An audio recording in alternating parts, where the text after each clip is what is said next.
Welcome to Movie Bitches. RuPaul's Drag Race Season 12, Episode 7. First things first, shout out to our wine sponsor, Wing. Go to trywing.com/moviebitches. You get $22 off your first month of wine. Second thing second, thank you to our Patreon supporters. $5 a month more gets you early access. $10 gets you access to our viewing parties. We're going to try and figure out, we did a Zoom live to YouTube to talk about Modern Family, of all things. But I think everyone's going to have fun, and we had fun. So we're going to try and do more of those. And I think we're going to try and do some with Patreon, a lot of technological things that we are not familiar with, but we can become familiar. I'm going to go ahead and let Andrew become familiar with it. In the words of Liza Minnelli on Home Shopping Network, if I don't know how to do it, I can learn. I just don't want to bring my curse to it. So It's true. I'll take a step back and, let everyone have fun, and then I'll join. If anyone knows how to remove a hex from, Avaryl, from some witch that hexed her and cursed her forever with technology, we would greatly appreciate it. It's like Mercury's constantly in retrograde with me. I don't know what's going on. So anyway, third things third, make sure to subscribe, click that little button right down there, turn on the little bell, the notifications, follow us on Instagram, Twitter, Facebook, make sure to retweet and subscribe and share. Ho! Ladies and gentlemen, for tonight's entertainment, I am proud to present West Side Story. I will be playing all the parts. Thank you. We've been doing some Instagram live videos. I don't know what curse, again, back to the technology curse. I don't know why Instagram refuses to let us save the live videos after we've done them. I'm sorry for everyone that's missed out on us, making aioli. Yeah. Maybe we can screen record it? Yes, we could have. I didn't do that. Well, maybe someone else can screen record it for us? It's too late at this point. It's gone forever to the universe. But how is that aioli? Oh my God, is it delicious? Okay. Oh, so good. I had it tonight. It's better, I think, when you make it by hand, because then it tastes better when you know the effort that's gone into it. The work that went into it. Exactly. Yeah. So everyone walks into the workroom. Aiden is gone. They all pretend that they're sad about it. It was weird. I love Aiden. She stuck with it. She certainly did. I'm proud of that bitch. It was just particularly Britta. It was like, what are we doing? Oh, sorry. It wasn't even fake. But I loved that the widow called her out and was like, okay. We love you, Aiden. Everybody wants to act like they actually gave a shit about Aiden. You all wanted her gone. These bitches just being like, oh, we weren't just talking shit about you. Right. I love that. This was the widow's episode somehow. She had so many confessionals. Really? It's funny because I just was like, oh, this is Heidi's. All that was in my brain was just Heidi confessional. Heidi this, Heidi that. This is my moment. Let me have it. Thank you very much. Is that her new name? Heidi this, Heidi that? No. Heidi this, Heidi that, Heidi who, Heidi you. Y'all gonna have to call me the umpire, because, bitch, I'm about to call these bitches out. There was just a lot of widow, a widow had a lot of opinions this episode. You could cut the tension with a goddamn butter knife. But anyway, yes, she calls Britta out in the confessional. It made me laugh. Because even if Britta had been like, oh, so sad that she's gone. At least that's a thing. Right, if she had just been like, oh, shucks, I've been asking for her to leave this whole time and now she's finally gone and I was the one to send her fucking packing. Right. Sure. Or be like, oh, I'm so sad that I'm just kidding. I know I was a bitch. I don't think that Britta has shown us the self-awareness for that the entire time. Not so much. And Widow coins the phrase apololy, which was fun. Apololy. Did love that. This was a little weird for me. Sherry gives this fake apology. I apologized for anybody's feelings that were hurt. It was one of those oh, I'm sorry if you felt a way about something that I did. Well, is that an apology? Not really an apology, but okay. Oh. And then it just made me feel icky because then in my head I was like, oh God, this is probably her apology to the people that she's apologized. Anyway, the whole thing ick, but that was in my head. She's a tainted ball. I'm just going to keep saying it every episode. I don't know. Yeah. Yeah, we're navigating it as we go. And Heidi is still feeling a certain type of way about Gigi, well, fuck my drag then and all of this. You could tell like it was just a very sensitive subject for Heidi. Everyone's raw. I respect you, but I lost some respect for you today. Well, I've spoken my piece. I I'm appreciate sorry. you spoke your piece. Thank you. Oh, God. There was a lot of emotions, and even I think the widow in the room said, I'm just feeling a certain type of way, and I'm feeling my feelings, etc. Whatever it was. I think it was just not a constructive conversation because of that everyone was just emotional. So there you go. Yeah. Ru walks into the workroom, no mini challenge, I know. and announces that it's going to be a Rusical, and it's Madonna, the Unauthorized Rusical. I did love that Jada was talking about Madonna, and she's like this and that, and she's like, the bitch is a vibe. I love Madonna. The bitch is a vibe. Really liked it. We'll talk about it, but I was like a little bit surprised she wasn't in the top. I had a lot of thoughts and feelings about the judging as a whole, and like where they placed people.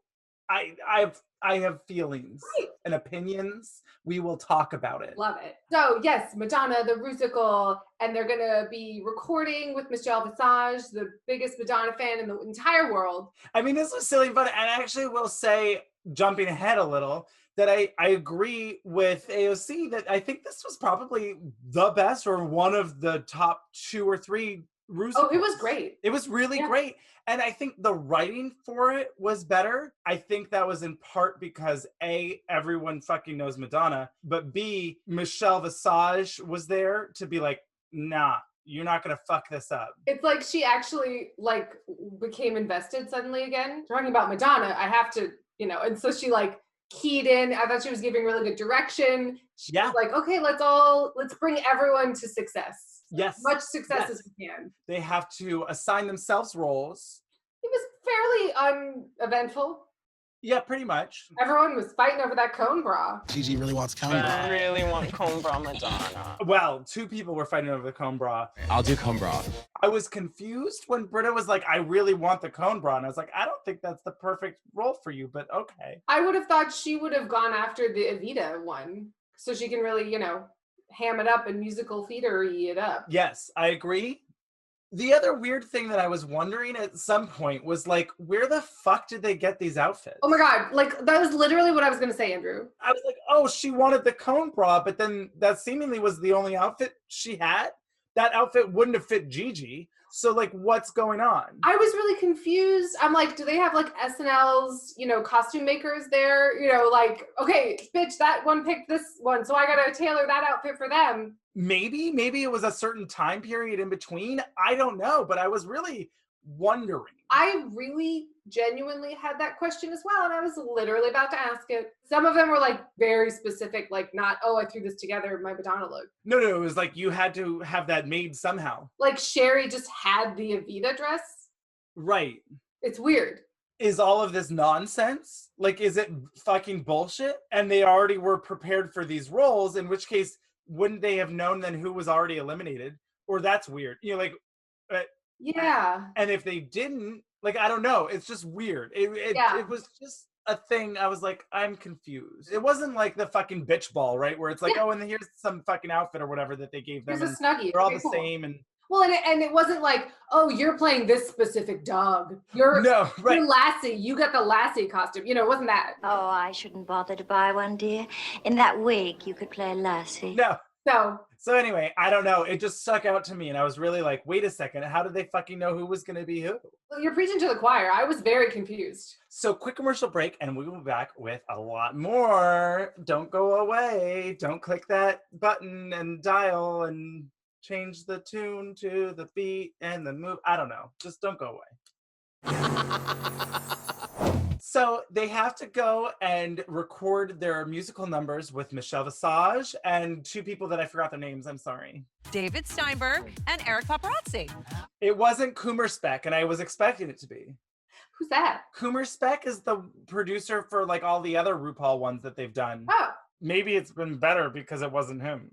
Maybe. I mean, they seemed like they knew what they were doing, and they seemed perfectly lovely. I just forget their names. I mean, I wouldn't mind some more with MNEK.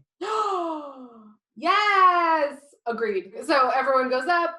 Jan is early Madonna, and obviously her vocals are like the best. You're right. Whose fucking idea was this? I'm pretty sure it was yours.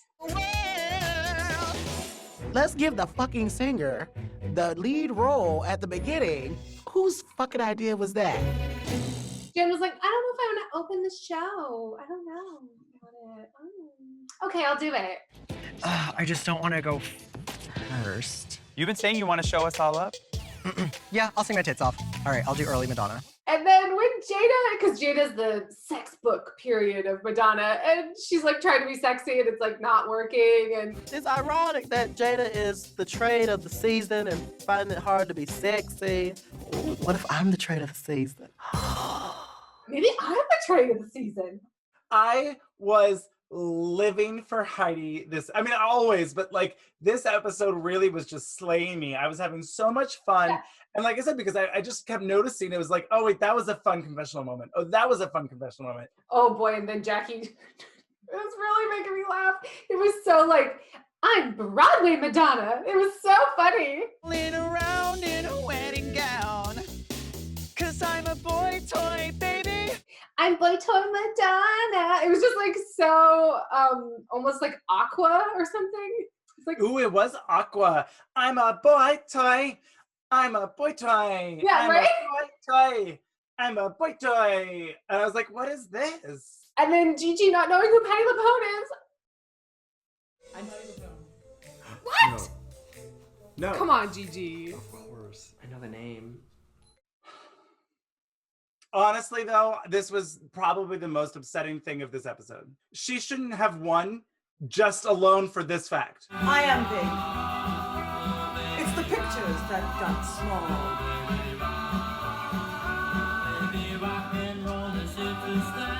I agree. What the fuck? Also, that's like a weird tie-in because she was like the original Evita.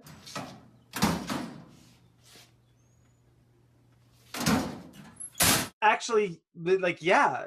Yeah, it's weird. I think she would want to know who Patti goddamn motherfucking LuPone is. It needs no explanation.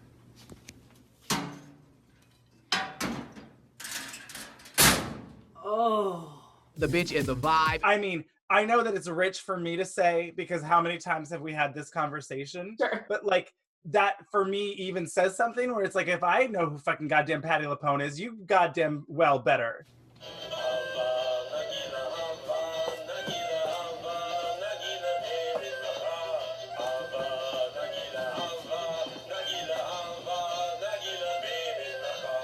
I'm really enjoying that quarantine Patti LuPone is like its own category now. Okay, but wait, come with me because I have to move. I gotta do the jukebox. Oh, the jukebox is open. It should be open. I really love that. I'm enjoying it quite a bit. It's like we said last week with Snatch Game. I want someone to be quarantine Patti LuPone on Snatch Game. Or even like a doll set where it's like a dollhouse, but it's just the basement.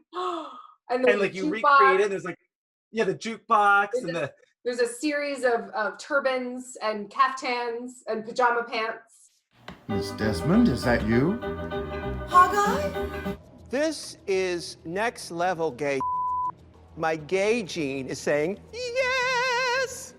Yes! Numerous like cassette tapes and 8-tracks of like old recordings of things. Yeah. I like that a little lot. tchotchkes. Yeah. So then we get to the choreography with Jamal Sims, and I thought that he did a really great job of being professional and listening. It wasn't just like, no, this is what I said and this is what's going to happen. It was like, oh, we got to make a good number and we have to tailor this to everyone's abilities and personal needs situations to make it work. It was a little funny to me that it was like, oh my God, you are slightly injured. We must change it. It was like a eureka reaction. Like, oh my God. Let's do a different version for you, all right? So instead of the knee, we're gonna do a sit. What the fuck? How many people have injured themselves on this goddamn show? What's going on? How's that? Yep.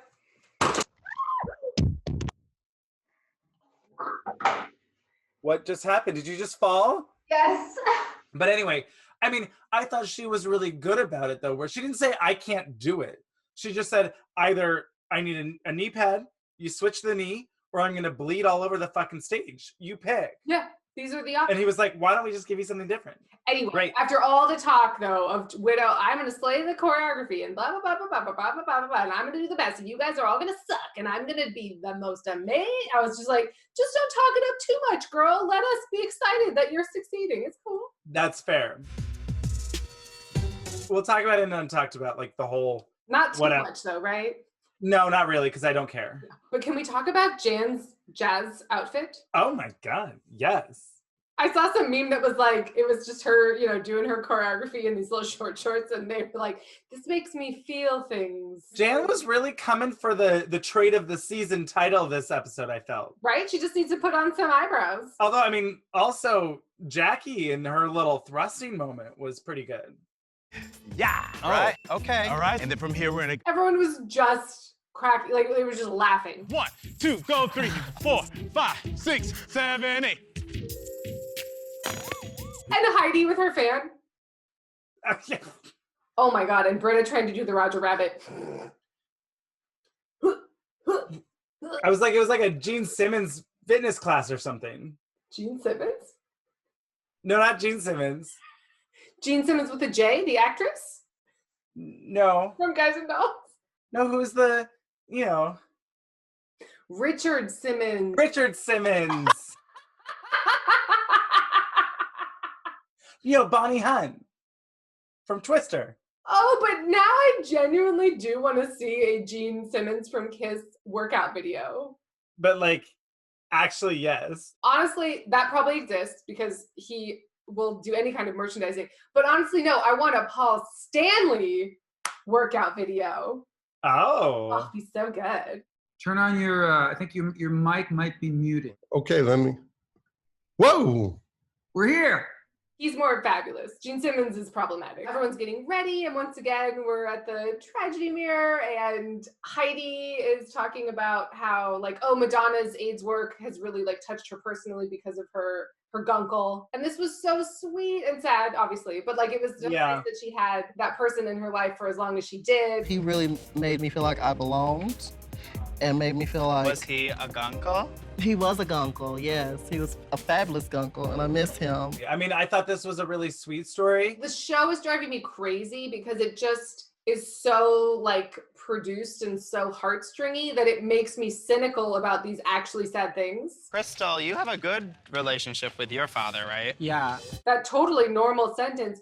Oh, Crystal, you're close with your father too as well, aren't you?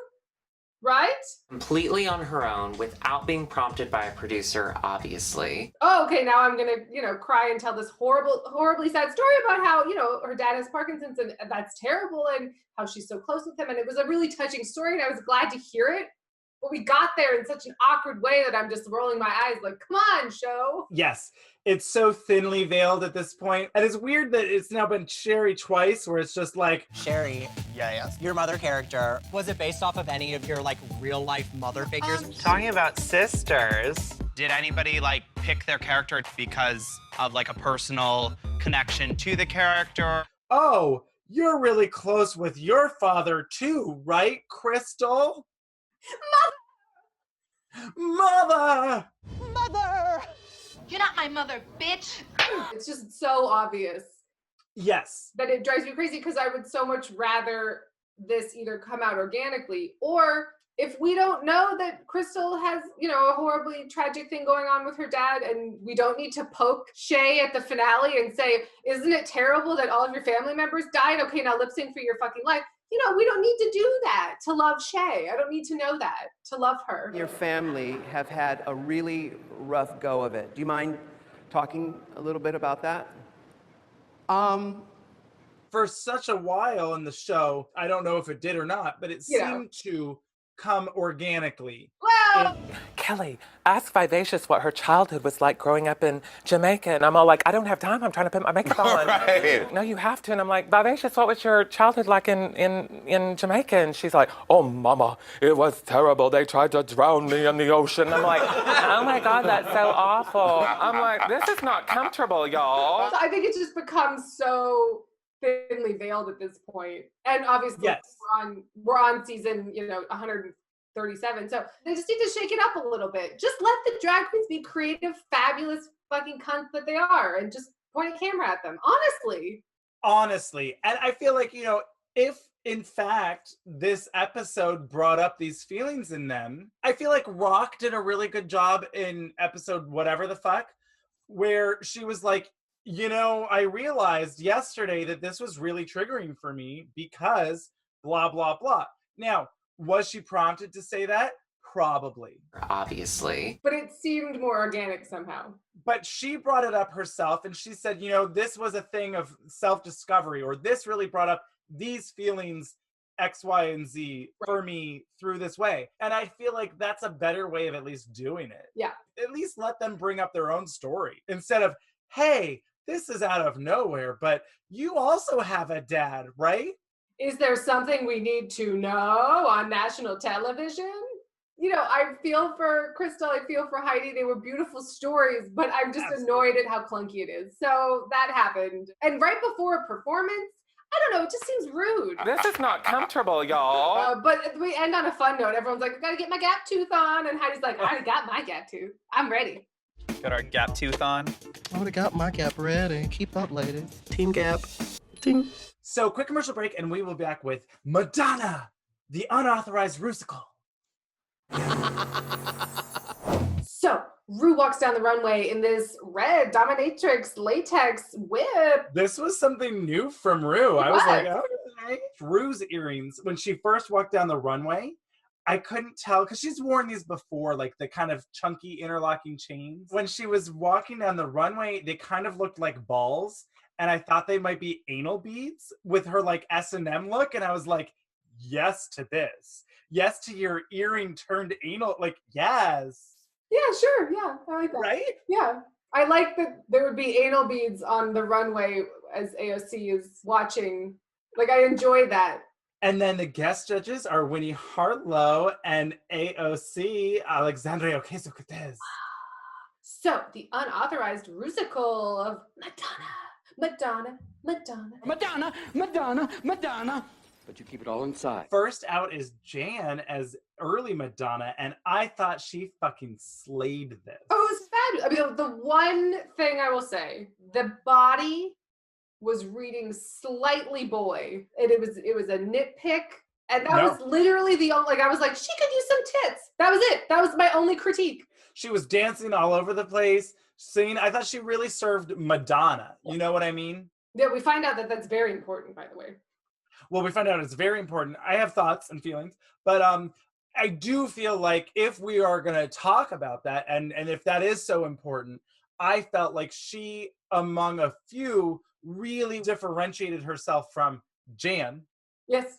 Madonna, Michelle Visages, right? There was clear delineations of like, oh, it's not just Jan in a Madonna outfit. Oh. It was like, she's trying to look and be and act like Madonna. Embody and I got it. Madonna. Yes, embody her. Embody. Well, maybe not quite embody her, according to you.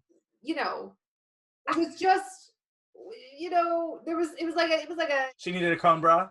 No, not a cone bra. Next out is Jackie Cox in her wedding gown, this MTV Like a Virgin realness. It was funny, which was not the intent. I enjoyed it because I was like, this is silly, what's happening? Like, not like laughing at her, you're doing a terrible job. It was like Kate McKinnon does a joke on Madonna or something. You know what I mean? Sure. It really tickled me. I don't know, something about her moves and her face and the way she was trying to move her body in a sexy way. It just wasn't working. It made me laugh. I thought overall, everyone did actually quite well in this challenge. Yeah. So I can't fault her too much. So then next was Gigi Goode as unapologetic Madonna. This was excellent. It just was. Yes. I mean, she exuded that Madonna-ness, for lack of a better, description. She just had so much confidence and command of herself. She came out and she did the moves and she flips and she turns and she looks like Sandy from Grease, but like in a Madonna way. And I was like, yes, this is all right. The confidence was really, like, there were times when I was like, oh, the choreography maybe wasn't quite as, and this is if we're getting really nitpicky, wasn't quite as smooth as Jan's, or like eloquent, you know, it wasn't quite as, but there was this just exuding of something that she has. It was amazing. It's hard because knowing that Jan loses, you like want to find fault in Gigi's somehow because it just seems wrong. But like Gigi did great. Yeah, it wasn't like Gigi was undeserving. It just seemed like they essentially said, Jan, there's no way in hell you're going to win this season. Right? Oh my God, he's like Nostradamus. This was like, oh, this is your episode to win. You nailed every aspect of it. You did everything that you needed to do. And yet for whatever reason, we've decided that no matter what, we're going to put Gigi above you. Yeah. And so I just don't see any way in hell that she could win. It's really quite frustrating. But, you know, the fans are behind Jan. Yeah, good. You know, and she made a lot of good memes out of it. So next up, Britta as Cone Bra Madonna? Cone Bra Madonna? I really want Cone Bra Madonna. I'll do Cone Bra. This was good. No one was bad. No one was bad. This was fine. Yes, there was something about, I mean, obviously she fucked up the choreography. I was like, wait, is she supposed to be doing the opposite of what her backup dancers are doing?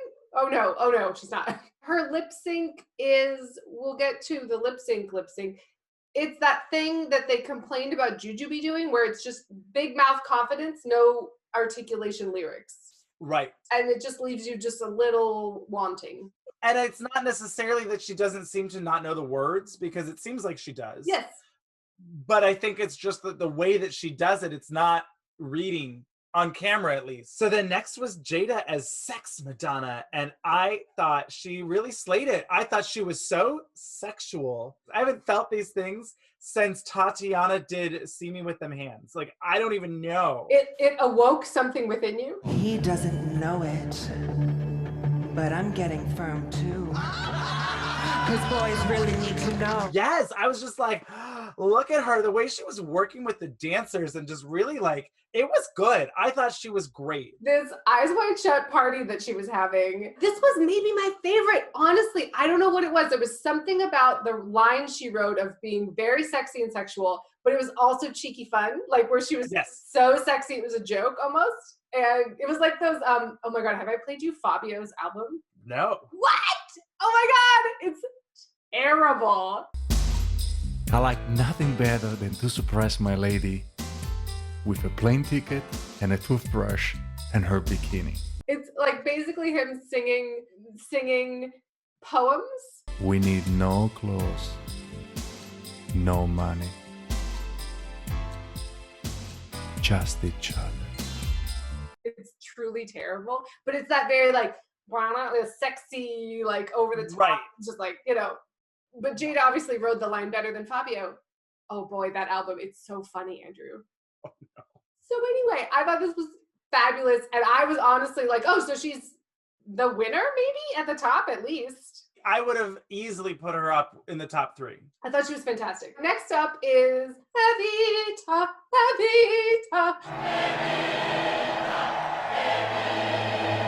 This, I thought, it's hard to separate, but I thought this was kind of boring. I thought this was super boring. The biggest thing for me, in all honesty, I didn't see Madonna on stage. I didn't see Evita on stage. I saw Divine on stage. Yes, or just Sherry, yes. Well, just Sherry. She's not changed her makeup really once this entire season. It's true. It's these really over-exaggerated eyelashes. Again, we don't know if what they're telling her. At this point, she hasn't won a challenge in a little minute. So in a little minute. It's, you know, I don't know where the judges stand on her, but the makeup is getting frustrating because it's just the same. I thought this on a whole was like a boring verse. It was a boring verse. She didn't breathe any life into it. She didn't read Madonna. It was just kind of like blurb. Well, there was and it was short. It was weird. It was a lot shorter, it seemed. I don't know if they edited it, if they cut out a bar or what, but like it seemed to just be shorter than others. And it was like, and now here's the next thing. And I was like, oh, okay. It was a lot of just naming her IMDb credits. Right. I'm in a league of my own. Who's that girl and this Shanghai surprise? They didn't do body of evidence though. I feel like there was an opportunity to make fun of what a bad actress Madonna is, because she is a bad actress. She's just very charismatic. So there's like a weird where you're like, I can't stop watching her, but it's not good. It's not good. But anyway, I feel like there was an opportunity for whoever had this verse to kind of overact badly and do something more with it, let's say. Sure. So anyway, they didn't make a swept away joke. Shit. Anyway, next up, Crystal Method. And I actually really like this. I loved this. I take it back. I mean, the top 3 was a tough one because I thought Crystal nailed this. She also did a really good job of doing her Madonna, still bringing out, you know, her own personality, being funny, but not being totally a joke. She wrote that line like Jada did very well. Yeah, she did a really good job, I think, because the joke aspect of it was on her delivery. Ooh, or like, when she popped up, I was like, Exactly right. She pops up and it's just her own reverb, you know, It was great. He was totally repairmanning it. Repairman, man. What's with the echo? Never you mind. Exactly. Repairman, man. It was great. I was loving it. And put it in her song. And I guess that was her idea. They like, you know, concluded. So I was like, great. Jada and Crystal, I thought both really made it funny and fun and like made it kind of their own in a way. So it's like, how are we judging it? Who is the best Madonna impersonator? Are we doing that? I don't know, you know? Right. No, I don't think so. I think it was just kind of like who delivered the best that they could with the tools that they have. Sure. And so that's why for me, again, then too, Jan should have won because she had all of these tools that she got to show off. Oh, she sang really well. Oh, she danced really well. Oh, she looked and impersonated and served Madonna realness and whatever else, right? That was like, here's my fucking toolbox, it's stacked. Crystal went in knowing I don't have those tools. So I gotta really emphasize the big tool that I got. I have to make this the funniest that it can be because that's what I can lean into. That's what I And I thought she did so well and was really smart with it. And that's why she deserved praise for it. Yes, maybe they just needed to be a top 4 because they were also fucking great. Absolutely. I would have been fine with that. Yeah. So then next was the Widow. Widow makes the music. And I thought she also fucking slayed. She did a great job. I thought her verse was really clever. I mean, obviously she didn't write it herself, but like she really made it sing. Like her lyrics, I paid attention to. I heard them. They came through the point of view. This whole like, Madonna, I'm above it all. Like everyone's copying me. I'm gonna do whatever the fuck I want. I'm gonna dress like a pimp. I'm gonna kiss Britney Spears. Like I don't give 2 shits. Katy Perry, like calling everyone out. Like I kissed a girl and I liked it, Katy Perry. Yeah. The lyrics came alive for me. She told me the whole story of this verse. I fully agree. Yeah. I think there were certain ones that did that better than others, and obviously certain verses were better than others. You know, like that's just always the way that it is. But I thought she did a great job of selling it. She really presented it in a way that let you hear it, process it, and appreciate it. Exactly. No one was bad. No, but she was definitely at the higher level. Maybe there's a top 5. I would honestly put Widow, Jada, Crystal, Gigi, Jan, and then Heidi, Sherry, Jackie, Britta in the bottom 4. But Heidi, I'll still talk about because I have a lot of feelings and maybe it's the top 6. I don't know. Well, speaking of Heidi, Heidi's next. And I thought she was really serving amazing dancing. Yes. Tons of energy. Was she the most Madonna-y? No. No. I don't think Heidi can be anyone other than Heidi. And when she's trying to be someone other than Heidi, she just kind of makes herself less Heidi-ish, which I'm like, no, just give me more Heidi. Go full Heidi. It's like Monique Hart in that way. Absolutely. Like, absolutely. I just fucking love you. Just do you. Yes. Right. No, she was not particularly Madonna-y, but I thought she had great energy. And like the Skip It is back. Loved it. Oh, and I love the lyric when she was like, I think the most controversial thing I have ever done is to stick around. I mean, she didn't write that, but yes. And like the way that she served it, I was like, yes, bitch, that's fucking true. I will say this too. I don't think I know this Madonna particularly well. Which Madonna was it? Now Madonna. Like current? I guess. Underwear Madonna? They talked about her flashing her underwear. I must have missed this. Yeah, I don't really remember that. All I know about now Madonna is, well, Maluma.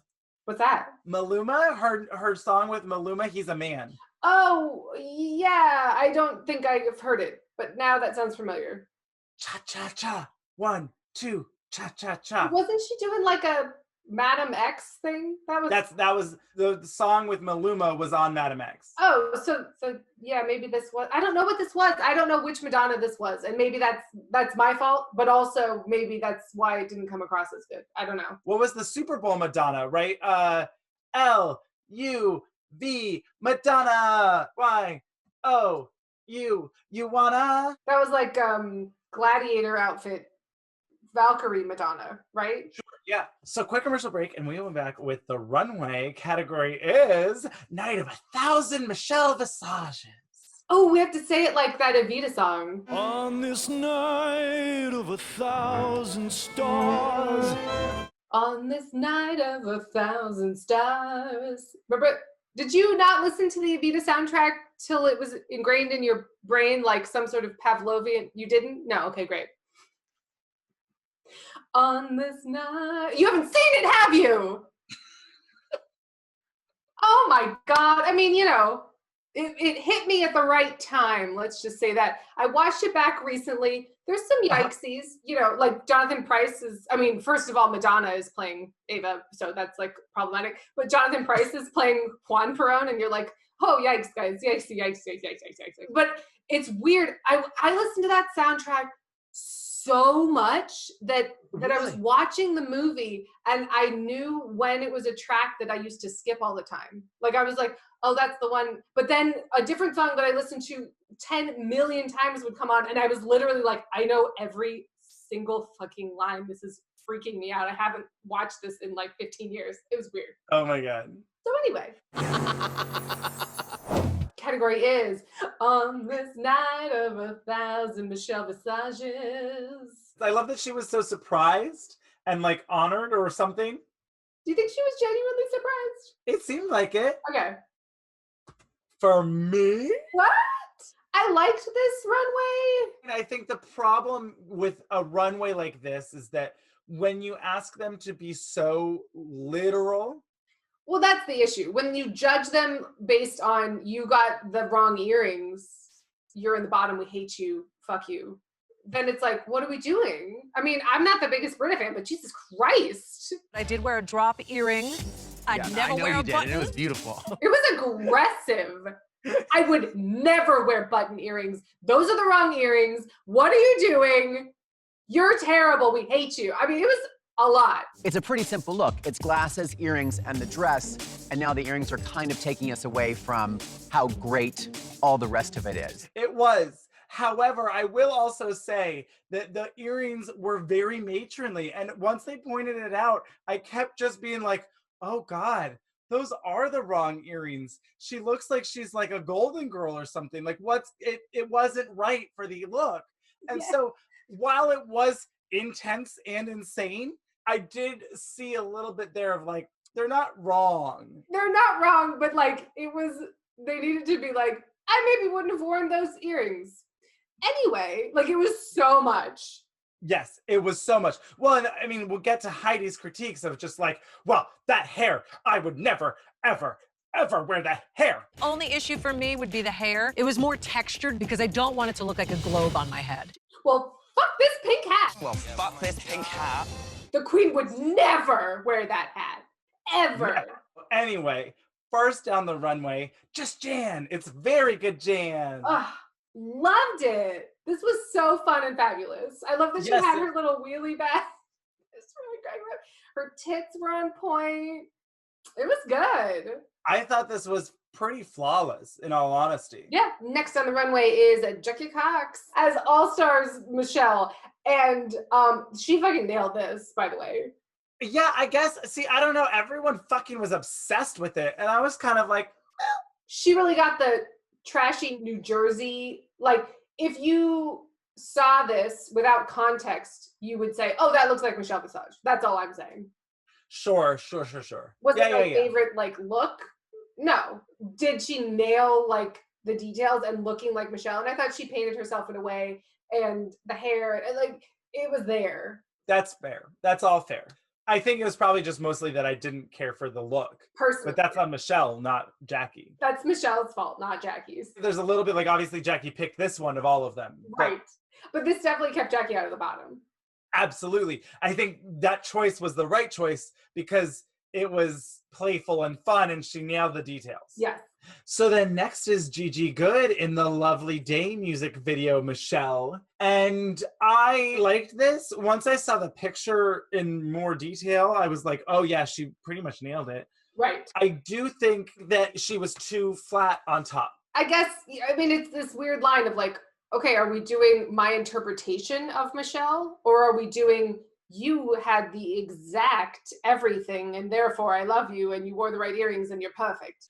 I mean, if they're going to say you didn't wear the right earrings, then why shouldn't they be saying you had no tits and I have tits? Yeah. To me, it's the same thing. Yes. If not, maybe worse? I don't know. I mean, you know, they were certainly smaller at that moment in her life, but they existed. So I was just a little confused by that. Maybe that was her joke, was that it was like, oh, well, they were smaller back then, so now they're flat, and then they're not the huge gazongas that everyone else is wearing on the runway. Yeah. I don't know. But anyway, I mean, I thought this was good and spot on now that you see the picture, etc. But it really just looked like Gigi. For me, this was the big differentiation of like, oh, Jan should have won. Yeah, she looked great. It just didn't read as much for me, and maybe that's because it's an older reference. That's not the Michelle I've grown used to, whatever, etc. But I do think that Jan eked her out on the runway. I really was kind of waiting for someone to just wear like a fucking hideous green dress. She would never wear that. She would never wear that. Oh my God. Or if someone like perfectly did her horrific Billy B makeup. Oh, that would be so rude, Avaryl. That would be so rude. But what if someone did Sharon Needles as Michelle Visage? That's pretty meta. On Snatch Game, I love that. The real fake knockers. Yeah, night of 1,000 Michelle Visages. I'm the Sharon Needles Snatch Game Michelle Visage. I think that would be amazing. That's fun. I told her not to wear green. I hate it. It could go either way. It really depends on the mood, you know? Like, sometimes they're like, oh, we're willing to have a laugh at ourselves and like, oh my God, Michelle, ha ha ha. Right? In Snatch Game, it was fine. They were like, yes, we can laugh at Michelle and talking about Quaaludes or whatever. But uppers, downers, and candy corns. Yeah, they seem to be in a particular mood this evening. So there was that. So then next on the runway is Britta in this season finale, velvet, blue velvet, you know, gown. Okay, was it just me or did they both say gowned? It is such a gorgeous gown. Am I hearing things? I doubt it. I didn't hear it, but if you say so, sure. One of my favorite gowns I've ever worn. I don't know. I thought I heard it. I did laugh when she pulled out the exact like glasses. That was like fun and silly. I didn't love the nude illusionness of it. It looked weird. I thought the same thing. It didn't really match. And then I was like, well, Michelle's, then I was trying to look and see in the picture that they showed. I didn't go back, but I was like, wait, was hers actual a nude illusion or was it a cutout? I figured it was a cutout. Yeah. But then Britta would have to wear like a strapless corset so you didn't see the bra line. That was the biggest problem. Well, no, I do agree though that the earrings looked matronly. It was kind of Golden Girls-y. Sure. It looked like, you know, she had to take them off to answer the phone as a secretary in the 80s. Sure. To then put them back on, to then take them off. But yeah, no, I mean, I didn't like them, but they seemed to hate them. Their reaction was so absurdly strong that I was just like, well, this is nonsense. But I actually like this color on her. I thought, like, other than the nude illusion, like, it fit really well. Like, the hair was a little Janelle Monáe, like, bouffant, like, kind of pompadour weirdness, but a little bit. And the back of the hair I really hated. Yeah. The way that it fell. Overall, I thought it was pretty good. I thought this was good. No one was terrible. It was a hard night to judge. Next is Jada. I really liked this. I thought she nailed a lot. The bottom of the breastplate. I know. What are you gonna do? one of these breastplate makers should just make one that has a little body flap thing that goes down further that you can tuck in. Yeah. Yeah. Like a dickie for your breastplate. Yes. If you're wearing a breastplate, the whole point is that you're going to be wearing something revealing. Yes. And so it's likely to have a lower cut neckline. But if that's the case, then it's like that ruins the entire illusion. Should we copyright this? We should patent this shit. It's a dickie for your breastplate. I mean, come on. Well, I think it should just be a breastplate with a dickie built in. But yes, yeah, a little blurb. And then you can tuck it into your dress. Yeah. And then it looks like it's your skin. It's great. What do we call it? Boob dickies. Dickie boobs? Dickie boobs. Yes. Great. Next on the runway is Sherry Pie as Kitty Girl Michelle. This didn't look like Michelle at all. At all. I mean, I guess when they showed the dress, I was like, yeah, I mean, but the face wasn't at all. The face was literally in no way in shape or form Michelle. No. To me, it didn't read Michelle at all. And so the fact that they were like, oh, Heidi, you didn't give us Madonna or Michelle. Right. I didn't get either of those things from Sherry either. And she didn't fucking dance. So like, what's going on? Yeah. So the next on the runway is Crystal Method in this RuPaul's show 1996, I think. Did I say? Like all red latex, very oops, I did it again, very like Spice Girls, you know, it was all of it. I was enjoying it a lot. I thought she really did a good job. I love that she was like, I'm going to go through the archives and pick something that I really love. Some of the queens, I was confused of how they picked it. You know what I mean? It was like, why did you pick this outfit or whatever? Right. And it seemed like she really picked this for many reasons. Yes. But I thought it really worked well for her. I liked it a lot. I will say I felt like Crystal's makeup was still just Crystal and not Michelle. Yes. But I felt like everything else was Michelle. And so I wasn't angry about it, I guess, because it was kind of like, oh, well, this is Crystal as Michelle Visage. Again, what's the criteria? Is it who's the best Michelle Visage impersonator? Or is it your interpretation of a favorite Michelle Visage look? It's confusing. I don't know. So then next was the widow in the RuPaul's show, Michelle Visage, in this American flag. I didn't care for this. No, actually, this is exactly what I was just talking about, where it was like, oh, you picked this outfit? I don't know if that was the right choice. I didn't hate this. It was very Spice Girls to me. Like, I was like, oh yeah, I see it. Like, if this was a Union Jack instead of a, you know what I mean? I was like, I saw it. Sure. It was that era, right? That like mid-90s, kind of 96, 97, you know. Time. Yeah. So I didn't hate it. I just didn't find it to be a particularly exciting outfit to try and replicate. Maybe she picked it because it was easy. Looks like an outfit that I wore when I first started doing drag. There wasn't a lot of details to recreate. I mean, maybe that's good, maybe that's bad, but in the end, like, she fell short because of it.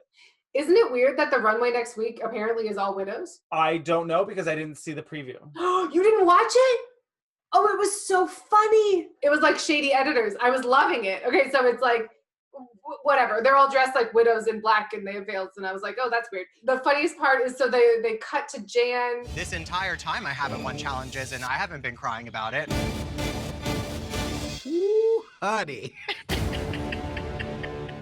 I'm not crying about it. And then they cut to like 18 different shots of her like, like obviously from earlier in the day when she's still in the Glamazon outfit. And it was so good. It was like, cut. It was so good. I love it. Oh man, that must be where they got, so her Twitter that meme headline, or not, like the header? Yeah. Is like all of these different faces of her crying cut together. Yeah. So I bet that's where it's from. Yeah. Amazing. It was really funny. Last on the runway is Heidi who? Heidi what? Heidi where? Heidi. Oh, I love that. Heidi who, what, where, when, why, how. I don't mind that at all. Right? Is she a journalist? Yes. She's got all the questions and she's going to get to the bottom of it. I'm going to need you to go on record and tell me everything you know about Harry Goodman.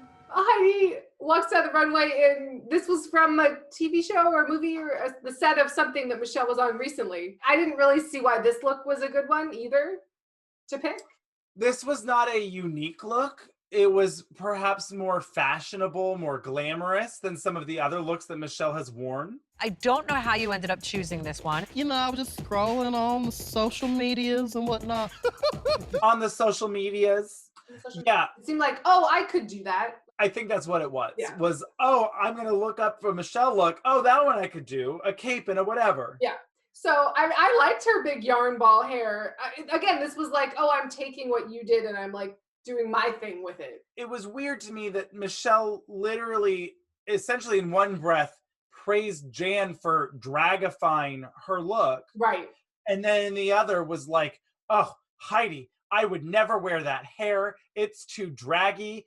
That would never be me. And I'm like, well, what the fuck are we talking about? What's going on? She has a little buoyancy to her, you know. What's in the middle? Hairspray and desperation. Just hairspray and desperation. I love that. I love her so much. Yeah, I mean, this look was fairly simple and wasn't fantastic, but I actually thought the hair was kind of the best part. Like, the hair was the most sort of fun, different thing about it. To be fair, if I saw her on this runway and was like, oh, guess the theme? Oh, no. I would not be like, oh, I bet you that's Michelle Visage. Absolutely not. I understood a lot of the critiques. However, there were other people that deserved the same critiques and had performed worse in the previous, in like the main challenge, that I was just like, well, this is nonsense. Why is she in the bottom? What's happening? So then we get Jackie's whole speech to AOC about her mom and being an immigrant, and it was all very heartfelt and wonderful and Gives me so much hope for our country. It's funny, you could tell like AOC is just like, I'm sure this happens to her all the time. People are just like, oh my God, I've put every hope and dream into your beautiful brown eyes. Oh my God, you know, just like, she's like Winona Ryder doe eyes. I was just like, oh my God, bitch. She has like Disney eyes. It's like a Disney princess. You're like, oh my God, I'm lost. They're huge. But I thought this was a really nice moment, and it felt really sincere on Jackie's part, where it was just like you could tell that this was something that meant a lot to her. And she was really eloquent about everything that everything she said about it. So Jan is safe.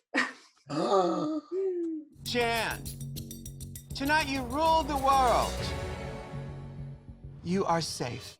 Watch this, Lise. You can actually pinpoint the second when his heart rips in half. And now.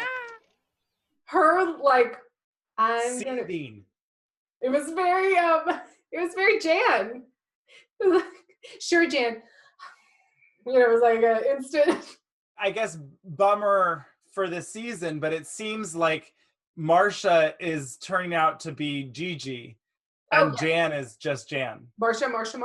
But we all love Jan, so it's fine. We do love Jan. The movies are about Jan. She's the star of the movies, so what are we gonna do?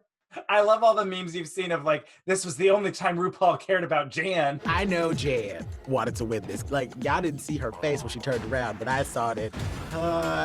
It was weird though that her judging was, you were perfect. You did everything great. Your outfit was perfect. You sang the best. You're amazing. You nailed the choreography. You're safe. It was like, what has happened? What has happened? It was just weird where it was like, I mean, yes, Gigi also did a really great job, but it just seemed to me like this was Jan's episode. Yeah, Jan is safe. She walks back and then this rude edit, I really appreciate. And the winner is Gigi. Cut to Jan. And Britta and Heidi are in the bottom. I'm mad. I was really mad. I think Jackie's look and speech to AOC. I mean, honestly, I think I would have put Sherry down there. It was boring. That's what I was going to say. I absolutely feel like Sherry didn't dance. No. Her performance was boring. Neither look looked like Madonna or Michelle. No. I would have put her in the bottom. But anyway, Heidi and Britta lip synced to that really famous Madonna song, Burning Up. Was it just me? I was like, what's this? I think that's all they could get. They didn't have Bubbly as a sponsor for this episode, Avaryl. They couldn't afford the song. What if they lip synced to their own song? Oh my God, it would have been so...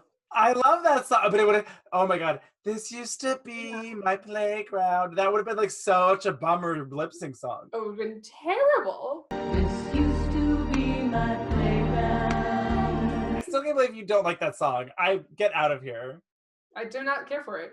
That whenever I hear that song, all I can think about is falling asleep as a child to the end of League of Their Own Yeah, on the falling couch. asleep because it's boring. No, because I had stayed up too late to watch the end of League of Their Own because it's such a goddamn brilliant movie. This used to be our playground. It was just so... This used to be our dee. I like it. Shut up. But anyway, this lip sync, Britta, again, it was a lot of, you know, bah, bah, big mouth. Her heart didn't seem quite in it. It was interesting to watch this episode where like Britta didn't have anyone to lash out at.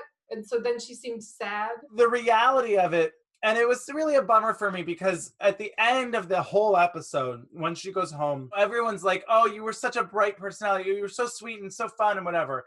And you could see bits of it. And especially when she's packing up or whatever, and she seemed kind of back to like her bubbly self. I wish we had just seen that this entire time. Yeah. She seemed so caught up with the competition of it all, with putting down Britta because of her own insecurities, or putting down Aiden because of her own insecurities in Britta. To be fair, she was also putting down Britta in doing that. Once she lost Aiden to put down, then all of that just came in on herself. Yes. It was pretty clear to me that she wasn't going to last very long in the competition. And I don't know if the competition was a good place for her.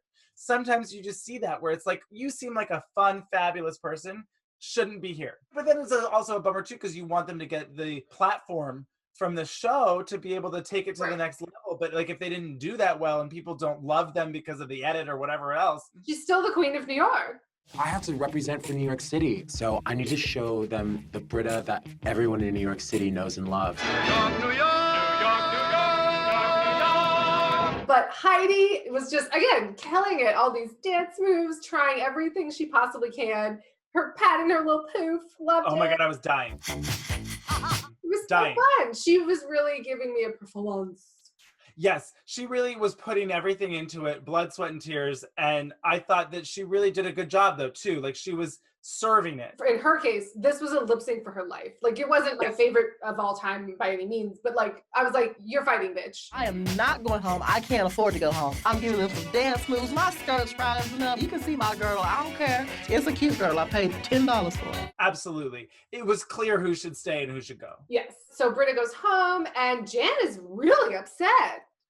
I was so confused for a second. I was like, what the fuck is going on? And then I realized both from New York. New York, New York! It was that Jan, Jackie, and Britta, they were the New York queens. They all were very upset. No, but there was 5. 5 New York queens? 5. Well, Sherry. Oh, right. 5 New York girls! 5 New York girls! And Nikki. Right. I miss Nikki. They weren't so upset about Nikki, but whatever. I miss Rockham. I do too. Well, you know what's funny too is that I was looking back at the Instagrams of Nikki and Rockham for like to see the looks they would have done. I will say Nikki's Frozen look, gorgeous. Of course. And she was going to do Marie Antoinette for Snatch Game. And I was like, ooh, I think that could have been fabulous. Maybe if she was just like an ignorant. She had a bunch of cake. It was like, let them eat cake. I don't know. There could have been something fun. Right. Or it could have flopped. Who knows? We will never know. Rockham's Frozen look was nice, but it wasn't one of my favorites. And then her Michelle look was the Whatcha-Packin' look. I don't know. Great. Yeah, Jan is very upset. Very upset.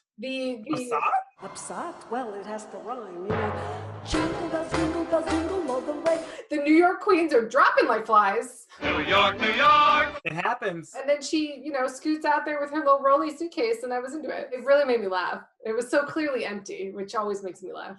Like, you can just tell. Like in movies, that's one of my biggest pet peeves in movies. When you just know, like, the weight is just not there, and you're just like, just put a brick in there, at least something.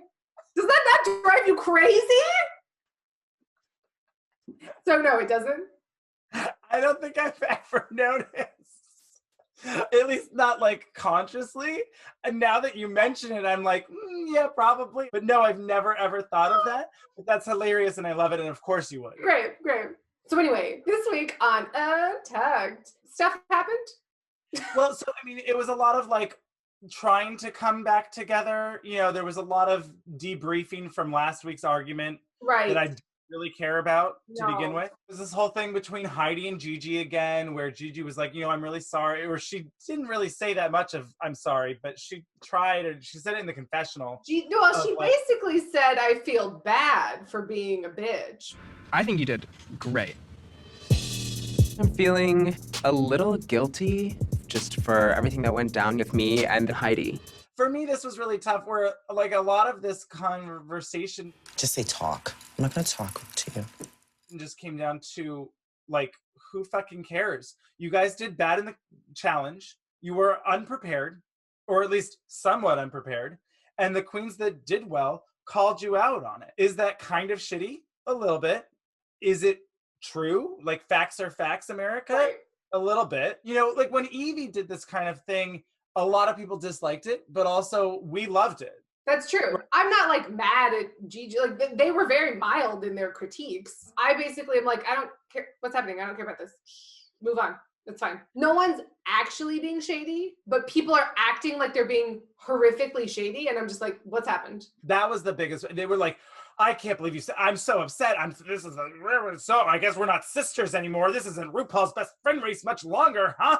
And I was like, a lot of it was, Widow had a lot of feelings, and she felt like she needed to express a lot of them about how she was so mad, and I'm gonna be out for myself now, and haha, I hope they fall during the choreography. And I was like, okay. Later, when it was just the three safe queens, she was like, I'm still mad about it, and blah, blah. And I did think this was funny, though. This was the only shady part of the episode. How are you feeling being just safe in a dancing challenge? They needed Jan to... But then we didn't like go anywhere with it. Probably because they cut it because, Sherry. Did you notice that Widow was doing Tatiana's like hair playing with thing? You know how Tatiana was always like touching her wig? Widow was doing that. I didn't notice. But also a lot of what they were saying was just nonsense.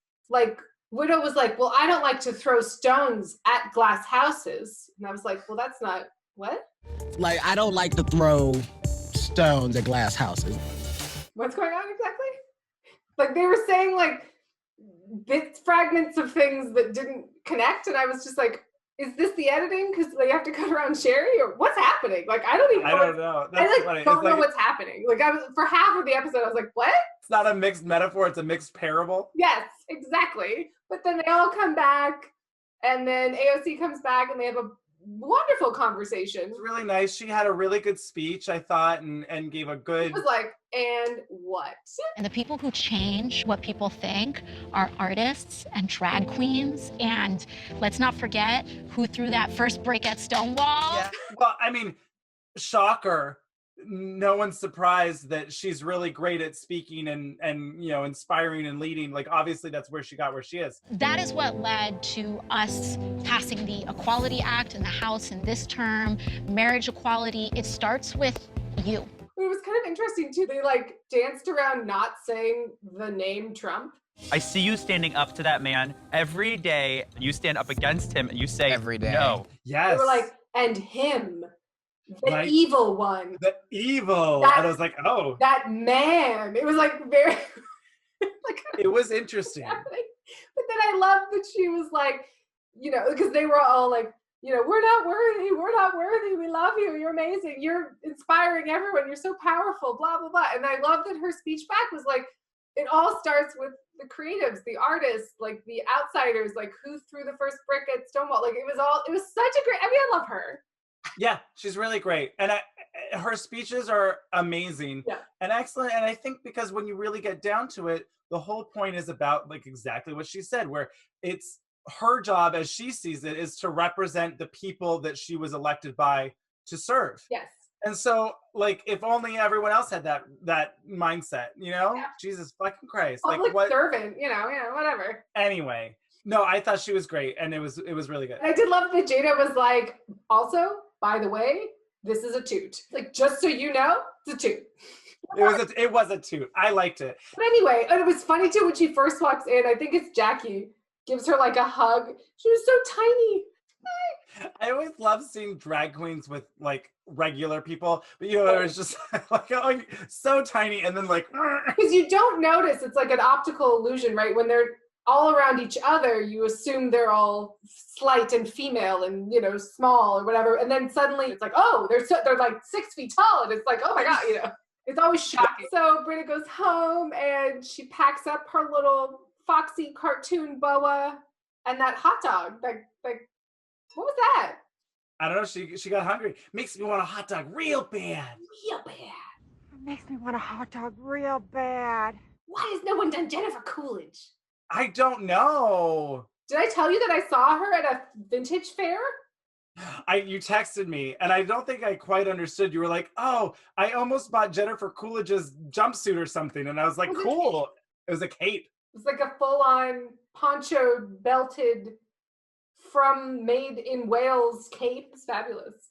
Love it. I thought when you told me that it was like she had it and donated it. No, not that she had put it on hold to buy. I was like, oh, why is this thing over this? I'm just gonna move that. Oh, look at this cute stuff.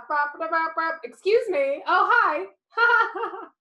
Love your work. Love your work. I love you. Oh my God. The British are coming. The British are coming. The British are coming. Release the hounds. Tally-ho, a hunting we will go. The British are coming. The British are coming. If you haven't watched Austenland, get on it because it's a delight. It's a delight, and make sure to play the MovieBitches Austenland drinking game, which is whenever you see a taxidermied animal, drink, and whenever you see a taxidermied peacock, take a shot. And whenever you see a real big batch. Oh boy. A stuffed. You have to drink for each one or just in general? Just a waterfall. Okay, just until they're out of the shot. Yes, but by the way, like, do we need to retroactively fix that on Rotten Tomatoes? Because that movie is tragically underappreciated. Tragically underappreciated. I bet you're right, and I think we should do it. Great, love it. Well, cheers to this week. It was a good episode. It was. Weird judging again. I mean, you know, it is what it is. But like the challenge was very good. Everyone's performing. It's a great season. It's a tight race. I mean, it's not because of how they're judging it, but like in my mind, it's a tight race. I agree. Well, it's tight in that like everyone is performing very well. Like again, like we said, no one was bad. You know, it wasn't like, oh God, she really dropped the ball on this one. It was a good performance, and it was probably the best Rusical or one of the best for sure. Oh, yeah. I mean, Alyssa Edwards as Annie Oakley, I like. Well, is that technically a Rusical or just like a musical? You know, because it wasn't like when they did like Cher or Diana Ross. You know. Oh, that's true. Or what was the one? The fucking Kardashian one. It was the Kardashian. Or Grease. Didn't they do a Grease one? It was Grease with politics. It was Grease Trump. It was Trump. And I hated it. Trump the Rusical or something. I hated it as well. Anyway, we gotta sign off. We gotta get out of here. Oh my God. I have to go. I have to leave. I have to go right now. I have to leave. I have to go. I have to go. We have to leave now. I have to leave. We have to leave now. I have to go. Cheers to next week. I'm excited. It's good. I mean, I hope that the judging gets on track. Get used to disappointment. I don't expect it to, but either way, I'm really enjoying all these queens. They're really fun, and I'm excited to see more. So, Yeah. cheers. I'm gonna go break out my double disc Evita soundtrack that is definitely buried somewhere. Oh, I love that. I'm going to definitely add it to my watch list. Oh my God. Also, I just found out that the 6-hour BBC Pride and Prejudice is on Hulu. So there goes this weekend. Yeah, have a great time, by the way. Thanks. Fucking great. Like, it's literally 6 hours of perfection, and I'm not even overselling it. Like, remember when you were like, I'm worried I'm going to oversell Parasite, but then I'm not because it's fucking perfect? That's how I feel about the A&E Pride and Prejudice with Colin Firth. Fucking perfect. Also, Parasite on Hulu. God. Nailing it. Nailing Cheers. it. Cheers.